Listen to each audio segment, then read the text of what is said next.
Well, there's a lot of pressure on teams this time of year entering the playoffs, but do you think your team has kind of a feeling of, if we got nothing to lose, we might as well go out there and give it everything we got? Absolutely.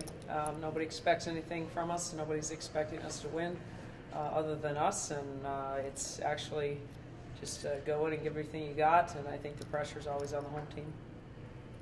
How about seeing them a second time? You saw them about a couple months ago, a month ago, but what do you expect this time around? Who do you have to key on this time? There's nobody you can key on. You have to do a couple things. First of all, you have to control the tempo because Augie kind of lives off their press and lives off transition, so it's important that you don't get into a running game with them because they're going to be a lot better at it. It's important that you control the boards because they're sending people to the boards really hard, so you got to keep them off the board and give them second opportunities. And it's important they take care of the basketball because they really rely on trying to create turnovers to create offense for them. On the offensive end, once you get through the press, you need to attack. You have to be in attack mode and look to be aggressive and not come down and try to take your time and set it up because it's going to take you time to get it up against the press. You just need to be patient. Once you get it past the half-court line, you have to be in attack mode and look to get to the rim. Just wanted to follow up. Why do you think the pressure is on the home team? Because you're supposed to win. Bottom line, if you're the home team, you've earned that spot and you're supposed to win. And I think sometimes there's a feeling of you could do one of two things. You could be overconfident and overlook that other team, or you could be just really feeling the pressure that you have to win. So I think that we've been in that position. And, that was a game 3-4 years ago that we hosted the number 7 seed and we're number 2 seed. And, boy, our kids were tight. And it came down to, it took us 39 minutes and 52 seconds to take the lead in that game. So we've been in that position. There's a lot of pressure there. And I just think that, it could go one of two ways. They could come out tight and nervous, or they could come out overly confident and overlook us. But bottom line, we just got to focus on what we can and control what we can. Can you talk about I'm sure the environment during tournament season gets really ramped up compared to the regular season.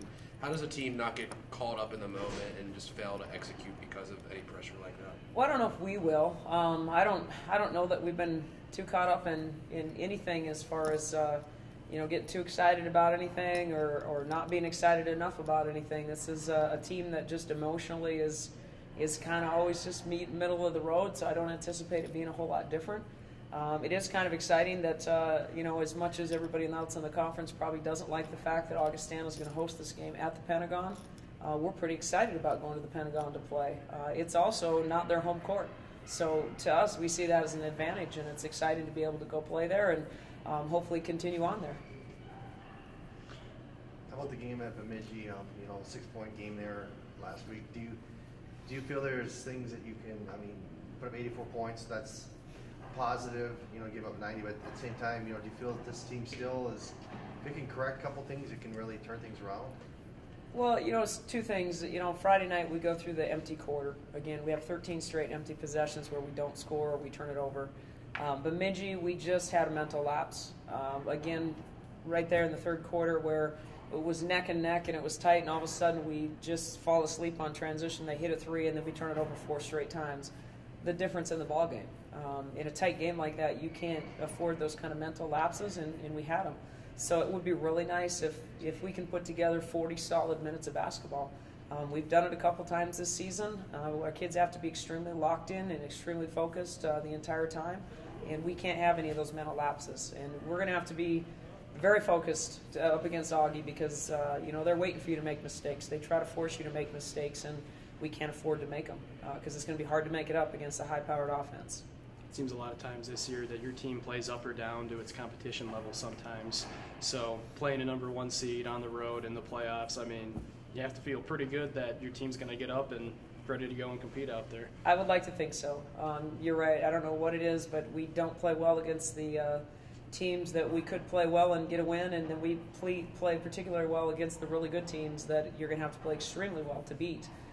So bottom line is I hope our kids are fired up and excited and go out and just really have a sharp mind and a great focus and really just clicking on all cylinders. And tournament time's fun. Anything can happen.